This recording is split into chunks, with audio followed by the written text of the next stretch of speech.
You mentioned New York, DC, Berto, and Boston. Those were not necessarily new to a lot of the folks in our industry. We've been following those and tracking those for quite some time. I think that perhaps your phone and my phone really started ringing off the hook when Denver passed its building performance standard. I think that up until that point, BPS laws were considered like something unique that was happening in some of the more progressive jurisdictions and cities on the coasts. But when things started happening in Denver, I think the trend that we were seeing nationwide really started to look that, this is not just something that's happening in the prime major urban gateway markets on the coasts. It's spreading throughout the country.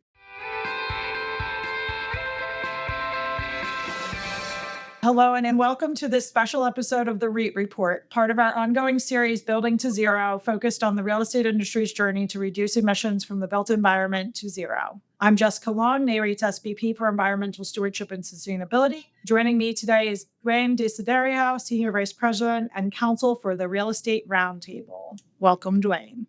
Hi, Jess. Nice to have you back. Thanks for joining me again today. Today, we really wanted to talk about a project that you recently worked on in collaboration with a lot of our members. And I was excited to participate and be a part of it as well, where you really focused on the real estate industry, sharing lessons learned over the past decade on building performance standards. Let me just say at the start, it's a pleasure to be back. And not simply on this effort and with this document. I greatly appreciate and value our partnership and our friendship and our collaboration. And I like to think we're doing some good work. So it's a pleasure to be here again. It really is. And I've learned so much from you already in my transition from working in real estate for 18 years to working at a trade association and really being able to advocate on behalf of the industry and our members. And so it's really been a pleasure working with you. And I think this project is really a testament to that and really a huge benefit to our members and the industry as a whole. So to set the scene a little bit, most folks have probably heard about building performance standards. We known as BEPS, BPS. Local Law 97 in New York is probably the most commonly cited. And while it was the first to be passed, it followed shortly by Washington, D.C., which has a earlier performance deadline and focuses on energy versus carbon. So we've seen a lot of variations of these laws. Boston's Berto legislation is another example, similar to Local Law 97, being a carbon-based standard. And again, we've seen a lot since then. State of Washington, Colorado, California, Denver. We could go on and now name a lot of local cities, states, counties that have adopted these building performance standards as their climate regulation, as their way of implementing and acting on their own carbon goals. So commercial building owners are a key part of these laws, and the ability to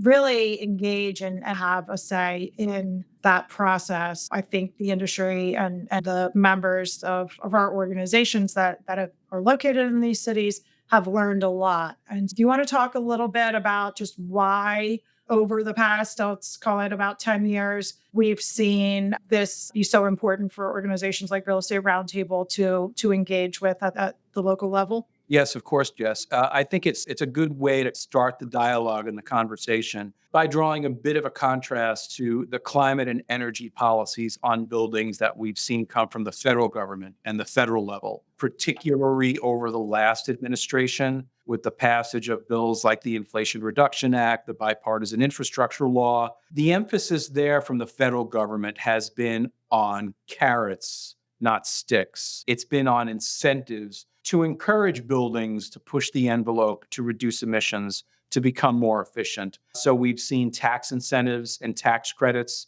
that have helped our industry and other industries move along to assist with decarbonizing the economy through this incentive-based approach. For buildings in particular, you and I have been very close to federal level guidance that has come out of the Environmental Protection Agency and the Department of Energy, something from EPA that builds on its Energy Star program for next gen certification at the federal level, a voluntary certification for low carbon buildings. That is a step on the path to be a zero emissions building. First national definition that we have from the Department of Energy that they came out with earlier this year. At the federal level, we've seen incentives and guidelines. At the state and local level, that's where our members, I believe, in at least certain markets, are experiencing some particular regulatory headwinds. We have this little election coming up in a few weeks. If you were to overlay the electoral college map with the map of jurisdictions that are considering regulations, mandates on buildings to reduce their energy use, to limit their emissions, you'd see a fair amount of overlap. The BEPS trend is certainly taking off across the country, but it is by no means uniform across the country. So-called red states, where Republicans might be in control, those jurisdictions, those cities are not engaging to create these mandates on buildings. But we are seeing this approach increasingly looked at in cities, in states, in localities that have more of a progressive democratic control with their politicians and their leaders. And again, unlike the federal level, these BEPS laws would impose mandatory limits on buildings to either reduce their energy by certain amounts every year or to reduce their carbon emissions every year, or in some cases, both. You mentioned LL 97 in New York. That law has now been in place for, it's the longest one. I think it was passed 7 years ago at this point, something like that, where we're now seeing regulations and controversies, quite honestly, crop up in how to implement the requirements of that particular law. The lessons learned, the experiences for New York, a lot of other jurisdictions that are enacting BEPS are looking to what's going on in New York. And we're seeing from our vantage point, as we advocate at the national level on behalf of our members, often collaborating and overlapping members, of how they're dealing with these mandates on buildings at the state and local level. And you brought up the timing and the election, and so the timing of the local law 97. So if we go back 7 years, really in 2017, when the US was no longer in the Paris Agreement, that is when these jurisdictions started the we're still in movement and started saying, if the US is not going to be participating in this global movement around decarbonization, then we as the state and local jurisdiction will continue in that direction. And by nature of buildings being located and being really regulated by those local jurisdictions and property taxes levied and permits issued and zoning,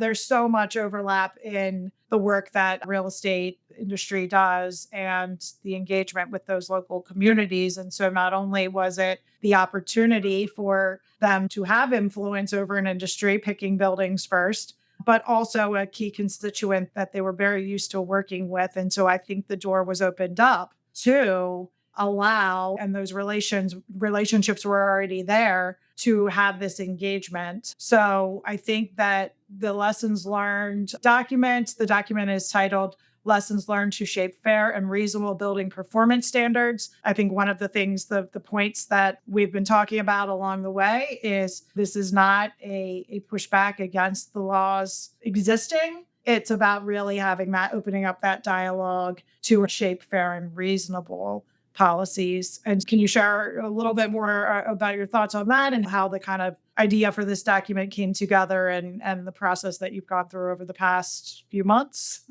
It's interesting. I share very many of the same comments that you had in terms of the arc of how these building performance mandates have taken off. You mentioned New York, DC, Berto, and Boston. Those were not necessarily new to a lot of the folks in our industry. We've been following those and tracking those for quite some time. I think that perhaps your phone and my phone really started ringing off the hook when Denver passed its building performance standard. I think that up until that point, PS laws were considered like something unique that was happening in some of the more progressive jurisdictions and cities on the coasts. But when things started happening in Denver, I think the trend that we were seeing nationwide really started to look that this is not just something that's happening in the prime major urban gateway markets on the coasts. It's spreading throughout the country. As a result, the Denver law was what prompted RER and our Sustainability Policy Advisory Committee, in which you participate.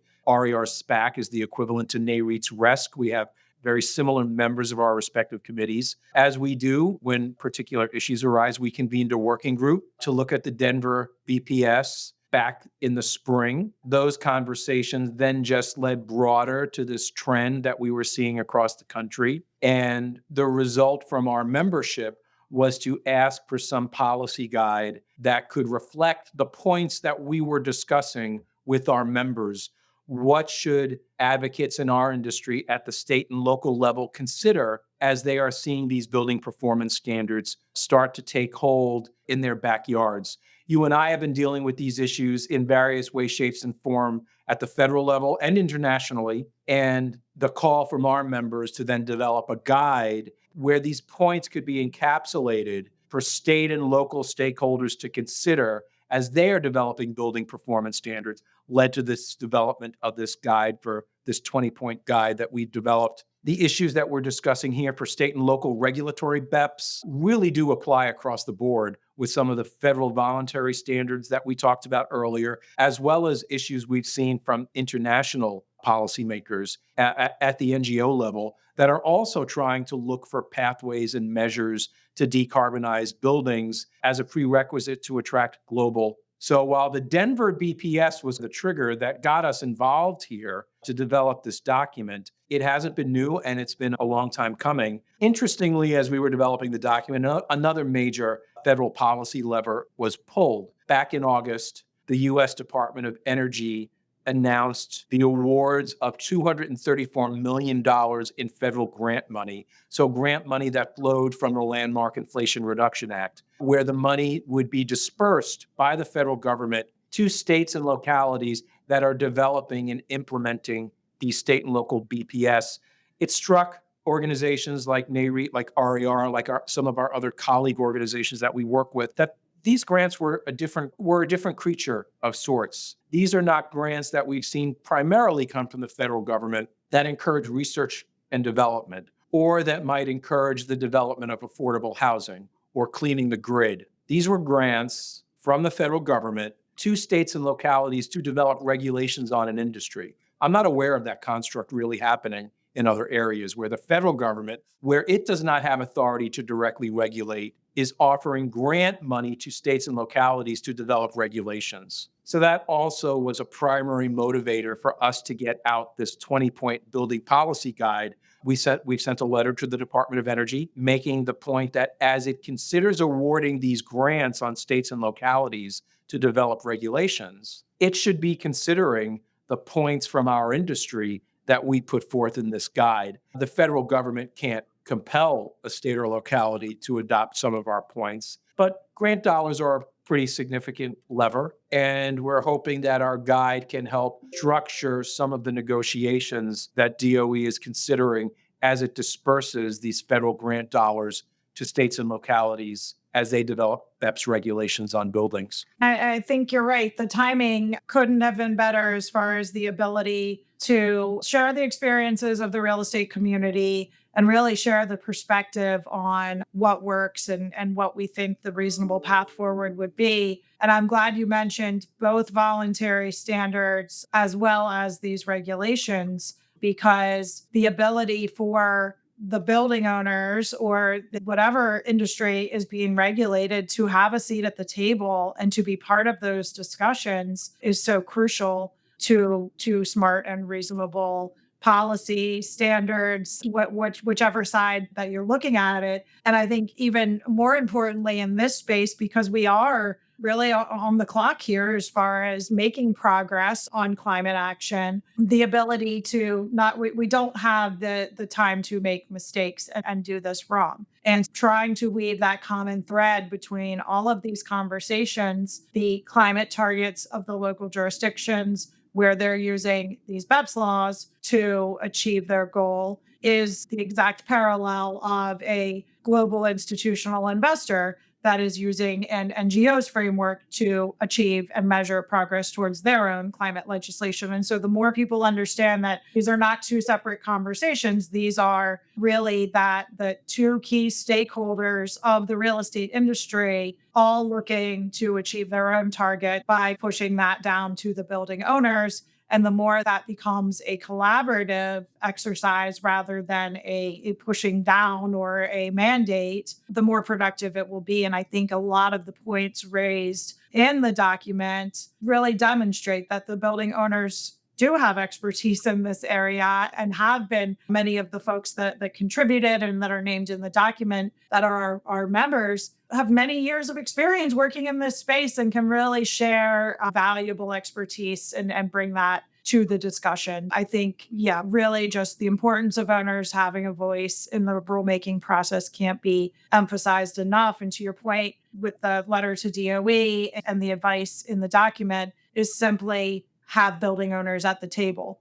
Absolutely. That's a big area here. Have building owners at the table. Another point that was also brought out in our conversations with our members in this document, which again, you mentioned it. Let me emphasize it again. This is a peer-reviewed document. You are one of the acknowledgers and peer reviewers because you helped shape it, as are colleagues at some of our other real estate organizations, as are the experts who work in our companies that manage this. One of the recurring themes that we hear from our members in the climate and energy policy realm is what is within our province, what is within the ability for building owners and managers to control. And as a result of those conversations, I think a recurring point of frustration is when our industry, the owners in our industry, become saddled with the responsibilities to decarbonize the grid. And one of the points I hope we bring out in our document is that the goal here, right, it's to reduce emissions. That's the point. And if you reduce emissions at the building site, you also have to consider, or policymakers need to consider, whether or not emissions are being reduced to the power as that's generated, supplied to the building site. Our members, our owners, can control what's within the parameters of their property boundaries, but they can't control the fuel mix that fuels electricity or the grid. And policymakers, as well as our industry, as we collaborate on these issues, the other important stakeholder group that needs to be at the table are grid operators and the utility sector. If we minimize our direct emissions on site, for example, if our members are switching out a gas-fired boiler and installing an electric heat pump, that heat pump will use more electricity. And it might reduce the scope 1 emissions, the direct emissions on site. But if using the electricity is from a grid that is primarily reliant on natural gas to power that electricity, are we really reducing emissions overall? The name of the game is overall emissions reduction. It's not just reducing emissions from buildings, not just reducing emissions from the grid, it's reducing emissions. Greenhouse gas emissions know no boundaries. We got to do it together. It's got to be economy-wide. Building decarbonization needs to reflect and be on the same path as grid decarbonization. Just as we think about decarbonizing the electric grid, we also have to think about the challenges our economy, our world faces in the demands for increasing electricity supply from data centers, from artificial intelligence, from cloud computing. We're anticipating, right, the stats we're seeing from the International Energy Agency, from the federal government, the amount of electricity that's going to be needed to power AI, artificial intelligence, rivals the amount of electricity that is needed to make small nations run. So are the grids in the United States, are they able to deal with all of this extra demand from AI, from charging electric vehicles, from now fleets of electric buildings on any corner? Can the grid withstand all of this? And is the grid going to be powered by clean supplies? These are systemic shifts in our economy that we need to be working on, but they're not going to happen immediately or overnight. And they affect the mandates on buildings to lower their emissions and their energy use. And this idea about reducing overall carbon in the real world, I think is so important. Again, connecting the dots between a lot of the conversations that we've been having. If you truly believe there's a finite carbon budget that we have to stick to achieve the 1.5 degree, the goals of the Paris Agreement, then anything that we do to burn up that budget now, it's going to make it harder in the future. So that idea that the timing of switching from gas to electric is key so that you are not adding more carbon. And I think some of the policies are really just looking at a blanket approach or electrification good and on-site fossil fuels bad. But in reality, what we need to be thinking about is what is the maximum efficiency that you can get out of the building today? And what does that look like over time? And I think when you're looking, again, we're building people here, but when you take a step back and look at the whole city, it's something that the city needs to take into account and think about, where am I going to get the most carbon impact in this first phase of the implementation so that you are focusing on the right things at the right time. And so the idea and the concepts in the lessons learned document are not about don't pass laws to reduce carbon. It's about doing the study, doing the work, and understanding where are you going to have the most effective policy to reduce emissions in the real world. And I say that you mentioned that the carbon knows no scope. And also, it might look good on paper, but in the real world, we're going to see the emissions come up. I think it's really good. One of the things that I wanted to talk a little bit about, because it's come up in the discussion about the DOE grants, as well as I think there's some confusion for, we'll call it more the layman in the market about this. These laws are different than energy codes, right? Energy codes are about requirements for when you are building a new building or doing a major renovation requiring an electric permit to an existing building. These BEPS laws are policies that impact all existing buildings. And that's very different because you are not making a change to the building to trigger this law. You are subject to it, whether you have the ability to comply or not. Yeah, absolutely. It's one of the points that hopefully we bring out in this policy guide is that as jurisdictions, as policymakers consider these BEPS laws, they have to also bear in mind progress that they're making with their building energy codes. So you said it. So building energy codes, first off, apply to new construction and major rehab. And generally, they instill energy performance standards on specific building equipment and specific systems. That's the point of energy codes. Building performance standards purport to apply not only to new construction and rehabs, major rehabs of buildings, but also just to existing buildings and existing operations. One of the points that we bring out in this policy guide is, okay, let's pause for a moment. We see that there is overlap in both energy codes and building performance standards with regard to their intent to apply to new construction and major rehab. Is that causing a conflict in codes and performance standards? Because in theory, if a building owner is building new or constructing, undergoing a major rehab, they have to meet the building energy code that applies in their jurisdiction. By definition, if you are meeting your building energy code, you should be meeting your performance standard for that new construction or for that major retrofit. If you're not, then basically the jurisdiction has imposed through the BPS an above code requirement on you. So we think that when it comes to new construction and major retrofits, the jurisdiction should be assuring that the building performance standard, to the extent it applies to new construction and major retrofits, if you meet the code and if you're installing that equipment properly and if you're maintaining it properly, that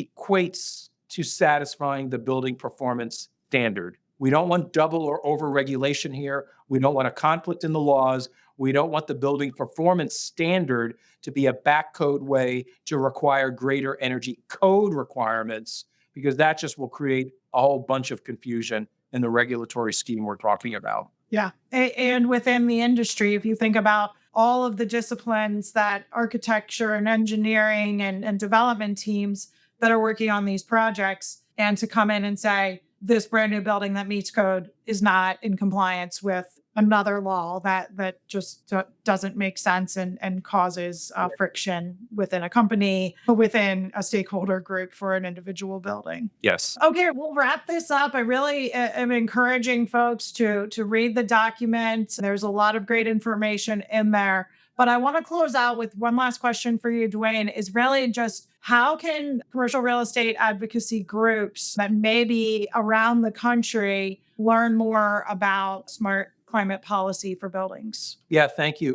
Hopefully, you and I know this, we will continue to work with our industry advocates, particularly those that might have local chapters where we can provide assistance there. I'd also encourage real estate advocates across the country to learn what's going on at the federal level in terms of some of these voluntary guidelines and standards that's happening from the US EPA and the US Department of Energy. One of the main pressure points we were hearing from our members as this patchwork of building performance standards laws crop up around the country is that they're just inconsistent all over the place. Some have standards, some have emission standards, some have both. The targets are different, the compliance is different, the carve-outs are different. If you are a building owner with assets operating in multiple jurisdictions, it is really, really complicated, if not impossible, to comply with this patchwork of laws. One of the areas where I think Jess, NAREIT, RER can be of most assistance here is educating our industry advocates, as well as the state and local regulators, as well as informing the federal policymakers that the standards and guidelines they've come up with to recognize low carbon buildings and zero emissions buildings can help level the regulatory playing field here. We're not expecting that New York City is going to undo the targets in LL 97 anytime soon, or California, or Washington State, or DC or Boston. We don't expect that. But the next gen certification from the U.S. Environmental Protection Agency for low carbon buildings, national definition from the Department of Energy for zero emissions buildings, we think should be optional compliance pathways for these state and local laws. And if we at least have federal guidelines that could provide optional pathways for state and local compliance, we could start to level out and help make this patchwork a little bit more manageable and a little bit more understandable. It's not easy to get next gen certified by EPA. And it certainly isn't easy to be a zero emissions building under the Department of Energy's national definition. But based on looking at a lot of these state and local laws, the requirements from EPA and DOE, which have gone through extensive public comment processes, are backed by US government data and US government resources. The federal guidelines that I'm proud to say, NAREIT and RER helped develop those. Our industry was at the table negotiating those. They're a lot easier to understand than some of these state and local BEPS requirements. And these federal standards represent the best performing assets in the United States. If they represent the best performing assets in the United States, they should represent the best performing assets in states and localities as well, to comply with BPS requirements to avoid fines and penalties. Couldn't agree more. I think I just applaud this work. I'm so happy, as we started out saying, to be working with you on this issue at this moment in time. I think real estate as an industry has been a leader in voluntary sustainability actions over the years. I think that right now, I'm very proud of the work that is happening in the US, where a lot of folks say the US is behind on climate, but there's really amazing work happening at the local level as well as the federal level. And the partnership with the industry is really pushing that further every day. So it's really just an amazing time to be in this space. And it's a great group of people that we have to work with. Thank you for coming on and joining us today. Thank you for having me again. Okay. And if you enjoyed this podcast, I encourage you to subscribe to the REIT Report wherever you get your podcasts. And if you want to learn more about NAREIT sustainability programs, I encourage you to visit nareit.com/sustainability. Thank you.